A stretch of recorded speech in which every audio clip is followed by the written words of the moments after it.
नमस्कार साथियों, मैं एडवोकेट कुलदीप सिंह पुनः आप लोगों के बीच में उपस्थित हुआ हूं इस YouTube चैनल के माध्यम से। आज हम डिस्कस करेंगे भारतीय संविधान इंडियन कॉन्स्टिट्यूशन का आर्टिकल 108, आर्टिकल 108, अनुच्छेद 108, जो कि हमें बताता है कि joint sitting of the parliament, संसद की संयुक्त बैठक कब बुलाई जाती है, किसके द्वारा बुलाई जाती है, उसका प्रोसीजर क्या है और क्यों बुलाई जाती है। तो हमें आर्टिकल 108 के बारे में हम इसमें जानेंगे कि भाई किस प्रकार से क्यों जो संयुक्त बैठक संसद की बुलाई जाती है, दोनों सदनों को एक साथ कब बुलाया जाता है। तो लेट वी स्टार्ट। आर्टिकल 108 के अंदर इसकी जो हेडिंग है, joint sitting of the both house, joint sitting of both houses in certain cases, in certain cases, कुछ केसेस में। बोथ हाउस का मतलब राज्यसभा और लोकसभा, ज्वाइंट सीटिंग का मतलब संयुक्त बैठक। तो ये आर्टिकल 108 की एक हेडिंग है।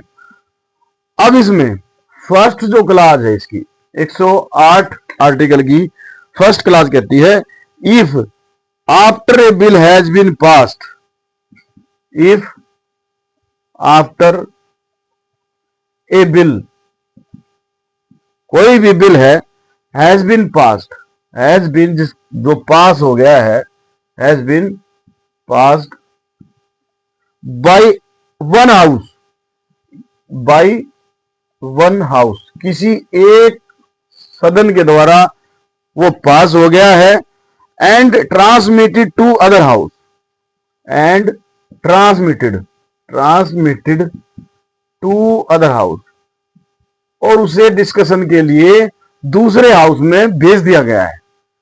तो ये नंबर ए क्या होगा, bill is rejected by other house.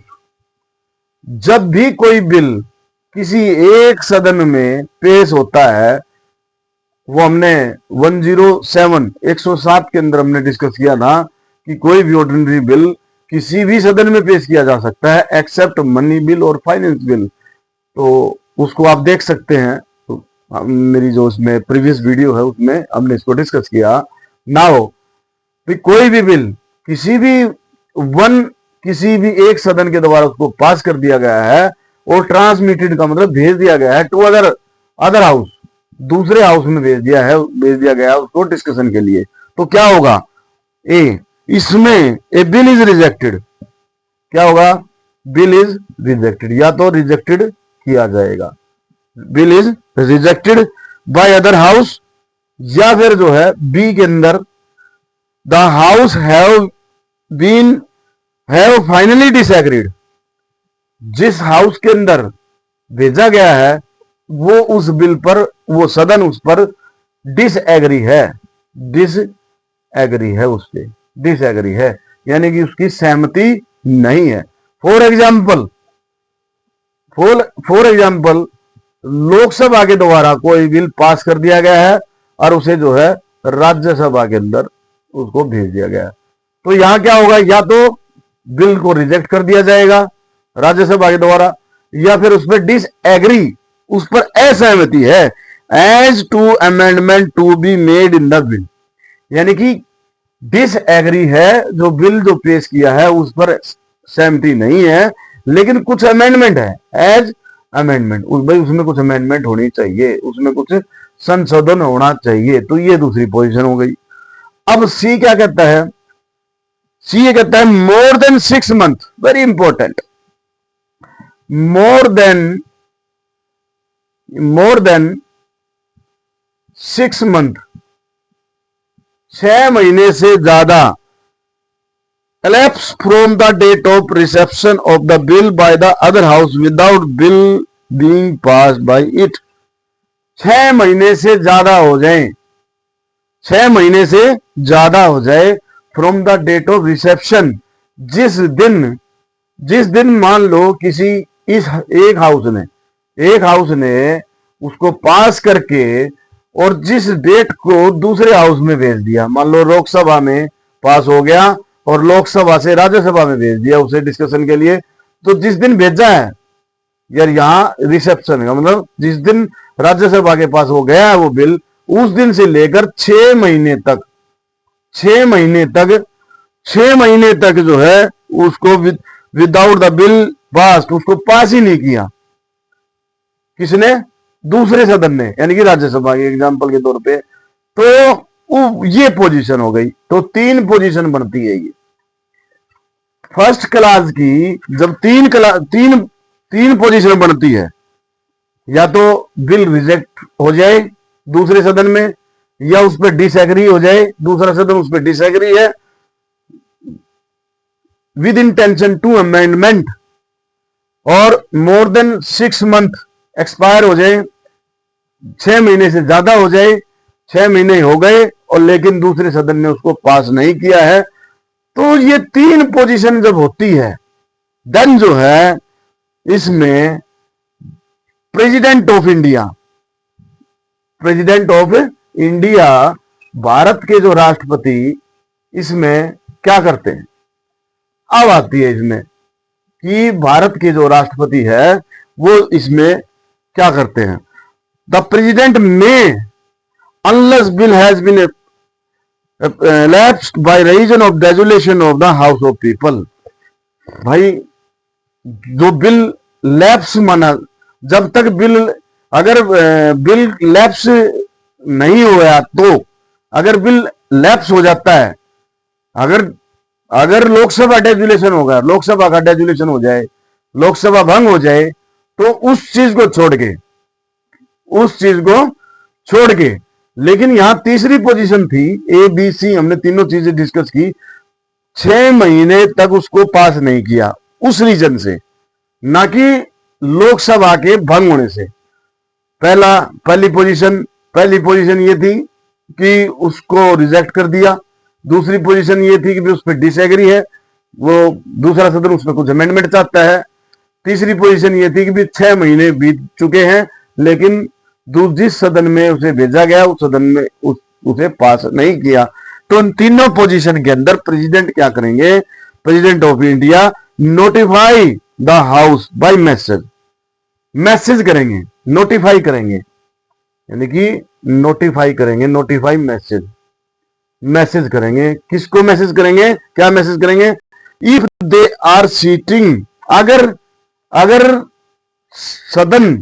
अगर पार्लियामेंट सीटिंग में है, तो अगर पार्लियामेंट सेशन में है और सीटिंग में है तो क्या करेंगे, मैसेज भेजेंगे। कौन भेजेंगे, प्रेसिडेंट ऑफ इंडिया, क्योंकि प्रेसिडेंट ऑफ इंडिया के पास ही पावर है ज्वाइंट सीटिंग बुलाने की, दोनों सदनों की ज्वाइंट बैठक लेने की पावर है प्रेसिडेंट ऑफ इंडिया की। तो प्रेसिडेंट ऑफ इंडिया नोटिफाई करेंगे, मैसेज नोटिफाई करेंगे, मैसेज भेजेंगे कि भी संयुक्त रूप से बैठक बुलाई जाएगी, संयुक्त रूप से बैठक एक सेशन चलेगा। तो अगर पार्लियामेंट सीटिंग में है, अगर पार्लियामेंट सेशन में है, तो अगर पार्लियामेंट सेशन में नहीं है तो पब्लिकेशन के माध्यम से, 2 चीज वेरी इंपॉर्टेंट है, नोटिफाई बाय पब्लिकेशन, ये मैसेज के द्वारा और ये पब्लिकेशन के द्वारा। जब संसद जो है सदन सेशन में नहीं है तो पब्लिकेशन करेंगे प्रेसिडेंट ऑफ इंडिया, अगर सदन सेशन में है तो मैसेज कन्वे करेंगे। तो notify by message, notify by publication for intention to sitting joint sitting, ये दोनों सदन इकट्ठे बैठकर जिस पर चर्चा की जाएगी। किस चीज पे चर्चा की जाएगी, जो 3 reason A B C 3 reason थे कि जो बिल पास हुआ एक सदन में, दूसरे सदन में पास नहीं हुआ, एक सदन में डिसएग्रीमेंट है, यानी कि उसमें सदन की सहमति नहीं बनी है, सदन उसमें कुछ अमेंडमेंट चाहता है, दूसरा सदन जिसमें भेजा गया है। तीसरी बात, उसको 6 महीने से ज्यादा उसको वहां पेंडिंग हो गए हैं, और तो वो उस रीजन पे लेकिन अगर जो है लोकसभा भंग हो जाती है तो बिल और बिल पास नहीं हुआ लोकसभा के अंदर तो वो बिल लैप्स माना जाएगा। लेकिन 6 महीने बीत चुके हैं और लोकसभा भंग नहीं हुई है तो उसे लैप्स नहीं माना जाएगा, उसमें माना जाएगा कि 6 महीने तक उसे उस सदन ने उसको उस बिल को पास नहीं किया। तो तीन रीजन के कारण प्रेसिडेंट ऑफ इंडिया नोटिफाई करेंगे ज्वाइंट सीटिंग के लिए, दोनों सदनों को इकट्ठा बुलाएंगे। मैसेज अगर पार्लियामेंट सेशन में है तो मैसेज के द्वारा, और पार्लियामेंट सेशन में नहीं है तो पब्लिकेशन के द्वारा। तो ज्वाइंट, और इसमें with intention to summon them, उनको बुलाने के लिए, meet a joint sitting for the purpose of deliberating and voting on the bill, यानी कि जो बिल जो पेश किया गया था एक सदन ने पास किया और दूसरे सदन के पास भेजा जो कि पास नहीं हुआ था, उस बिल पर वोटिंग के लिए दोनों सदनों को इकट्ठा करते हैं प्रेसिडेंट ऑफ इंडिया। अगर तीन रीजन ABC 3 रीजन हो जाए तो इस तरह से जो है प्रेसिडेंट ऑफ इंडिया दोनों की ज्वाइंट जो है सीटिंग बुलाते हैं। तो अब जो है इसमें ये हमने फर्स्ट क्लॉज को हमने इसे समझा भी, फर्स्ट क्लॉज में बताया कि भी कब जो है क्यों president of India joint sitting बुलाते हैं। नाउ जो है we will discuss clause 2। Clause 2 में बताया the in reckoning and such a period of the 6 month as referred to the clause 1, जो क्लास 1 के अंदर जो 6 मंथ का जो पीरियड है, जो 6 मंथ का जो समय है, जो पीरियड है, वो उसके बारे में बताया कि in class 1 no account shall be taken of the period during which the house refer to the sub class C, the class is prorogued and adjourned for the more than 4 consecutive days। अगर सदन एडजोन हो रही है, एडजोन है, स्थगित हो गई है, या फिर 4 इसमें दिया गया है कि भी मोर देन 4 डेज से ज्यादा जो है एडजोनमेंट है, तो जो भी एडजोनमेंट होगी वो इसमें काउंट नहीं होगी। जितने दिन एडजोनमेंट है यानी कि मोर देन 4 डेज से, तो वो पीरियड जो है 6 मंथ में काउंट नहीं होगा, उसको 6 महीने में शामिल नहीं किया जाएगा। ये दूसरी क्लॉज है इसमें, यानी कि जो एडजोन का जो पीरियड है, जब सदन जो है स्थगित होती है, उस समय को इस 6 महीने के अंदर इसको शामिल नहीं किया जाएगा। ये क्लास 2 थी। अब क्लास 3 क्या कहती है? अब जो है इसमें इस आर्टिकल की 108 आर्टिकल की क्लास 3 क्या कहती है? अब क्लास 3 क्या कहती है कि where the president has under clause 1 notified his intention to summoning the house to meet a joint sitting, neither house shall proceed further with the bill. भाई, जब प्रेसिडेंट ने ज्वाइंट सीटिंग बुलाने का मैसेज पास कर दिया है तो parliament उस पर फर्दर प्रोसीड नहीं करेगी। बट प्रेसिडेंट में at any time after the date of the notification, भाई जिस नोटिफिकेशन के बाद कभी भी प्रेसिडेंट जो है सम्मन द हाउस यानी कि सदन को बुला सकते हैं to meet in a joint meeting के लिए,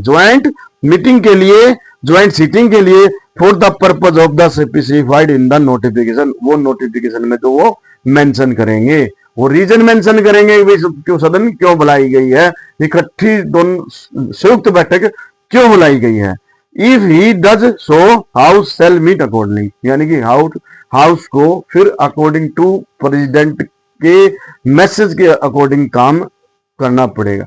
मीनिंग देयर बाय कि जब प्रेसिडेंट ने नोटिफाई कर दिया है, नोटिफिकेशन जारी कर दिया है, मैसेज के जरिए किया हो या फिर जो है उसको पब्लिकेशन के माध्यम से किया था। मैसेज जब हाउस सेशन में है तो मैसेज के जरिए, जब हाउस सेशन में नहीं है तो पब्लिकेशन के माध्यम से। तो उसमें जो पार्लियामेंट है उसमें फर्दर प्रोसीड नहीं करेगी। लेकिन जिस दिन नोटिफिकेशन जारी कर दिया है, जारी करने के बाद प्रेसिडेंट एट एनी टाइम सम्मन कर सकते हैं ज्वाइंट दोनों सदनों की ज्वाइंट बैठक के लिए। तो इसमें ये क्लास 3 है।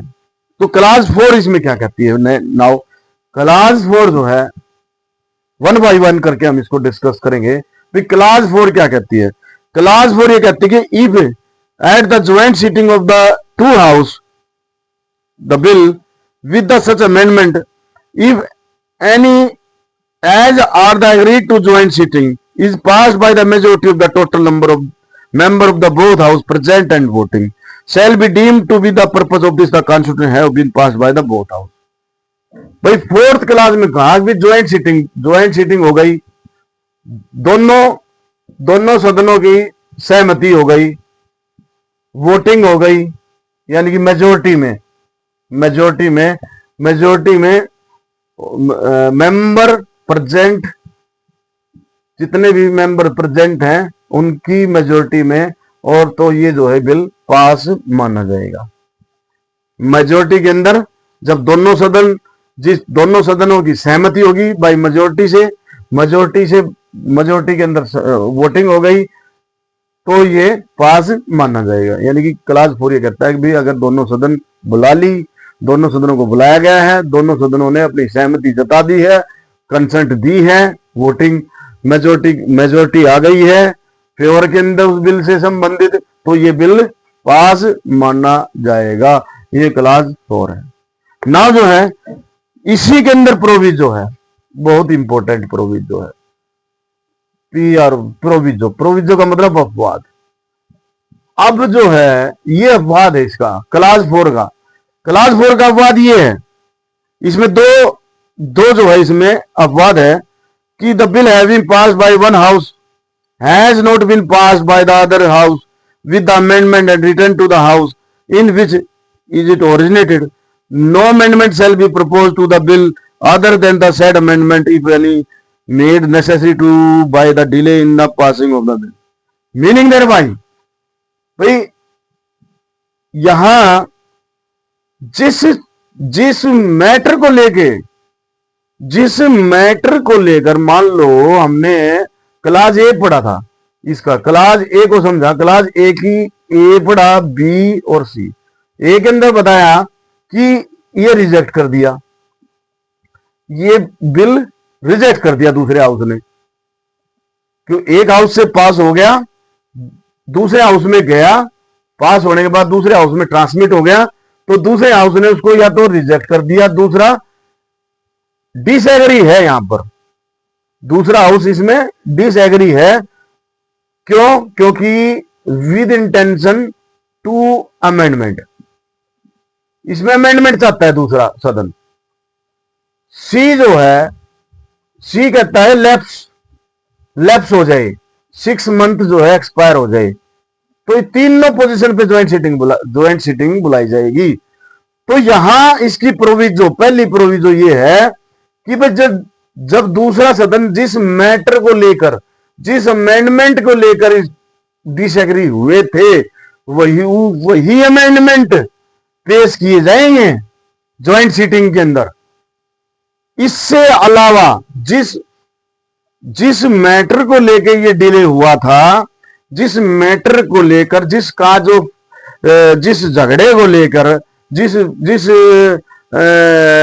डिसएग्रीमेंट, जो दोनों सदनों में जो सहमति नहीं बनी थी, जिसके कारण उसी मैटर से संबंधित अमेंडमेंट ही यहां पर ज्वाइंट सीटिंग जब बैठेगी, दोनों सदन बैठेंगे, तो वही अमेंडमेंट पेश किए जा सकते हैं। इसके अलावा दूसरे अमेंडमेंट पेश नहीं किए जाएंगे जो यहां पर जिस चीज से असहमति थी, इसके अलावा नहीं। यहां जो असहमति जिस अमेंडमेंट को लेकर हुई थी, वही अमेंडमेंट वाली चीजें यहां पर ज्वाइंट सीटिंग होगी तो वही अमेंडमेंट पेश की जा सकती है, अदरवाइज दूसरी अमेंडमेंट पेश नहीं की जा सकती। ये इसका अपवाद। सेकंड जो है इसका बी, इसका जो बी है, बी ये कहता है कि if bill has been passed and written only such amendment as aforesaid said be propose the bill and such other amendment are to be relevant a matter which the respect of the house not agreed at the decision of the person presiding to the amendment, such admissible under the clause shall be final. तो ये जो है bill and other amendment as the relevant of the matter, जो भी relevant matter होंगे with respect of the house not agreed, जिस पर agreement agreed, जिससे सहमति नहीं हुई थी, वही जो है वो उसी को वही रेज किए जाएंगे। तो ये दो जो है प्रोविजो है, दो प्रोविजो है जिसमें जो no amendment shall be propose to the bill other than such amendment made necessary by delay. तो दोनों का कंक्लूजन ये है कि जिसके कारण जो ये बिलों में जो बिल में डिले हुआ, जिसके कारण ये बिल डिले हुए, जिसके ये पास नहीं हो पाए थे, वही जो रिलेवेंट अमेंडमेंट है वही हो पाएगी ज्वाइंट सीटिंग के अंदर। ये दोनों के अपवाद है, ये दोनों ए और बी दोनों इसके क्लास 4 की अपवाद है। नाउ जो है इसमें क्लास 5 ये कहती है, वेरी वेरी इंपॉर्टेंट, क्लास 5 ये कहती है, 5 जो क्लास है वो ये कहती है कि भाई 5 जब भी ज्वाइंट सीटिंग में be held under this article and A bill passed threat, जो ज्वाइंट सीटिंग में बी हेल्ड हो सकती है, ज्वाइंट सीटिंग हो सकती है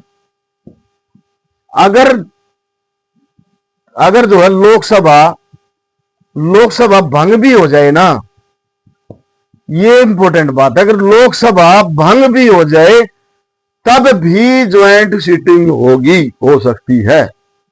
क्यों हो सकती है? प्रेसिडेंट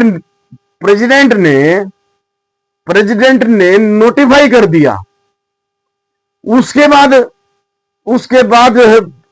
भंग हो जाए लोकसभा तब हो सकती है, लेकिन जो है भंग होने के बाद नोटिफिकेशन नहीं होना चाहिए।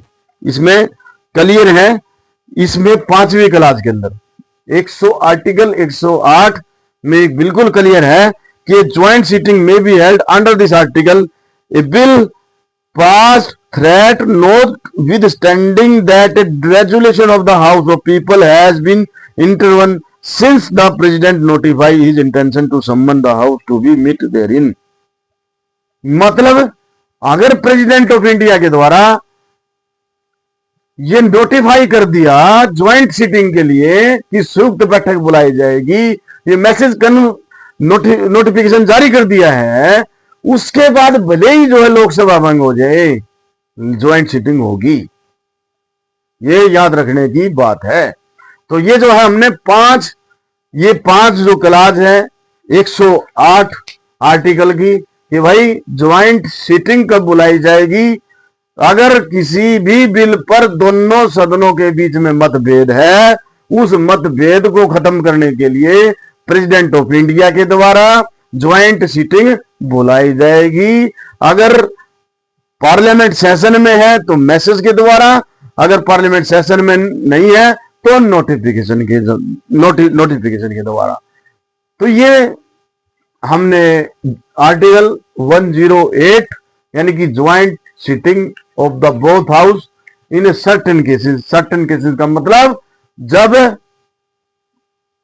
एक सदन के द्वारा कोई बिल पास कर दिया है और उसको डिस्कशन के लिए दूसरे सदन में भेज दिया है, दूसरे सदन ने उसको रिजेक्ट कर दिया या फिर उसमें उसको डिसएग्री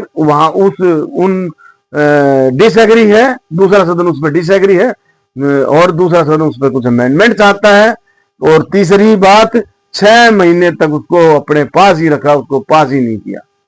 तो तीनों पोजीशन पे ज्वाइंट सीटिंग जो है इसमें प्रेसिडेंट ऑफ इंडिया के द्वारा बुलाई जा सकती है। तो ये जो है हमने article 108 of the constitution of India ये हमने डिस्कस किया। थैंक यू, धन्यवाद।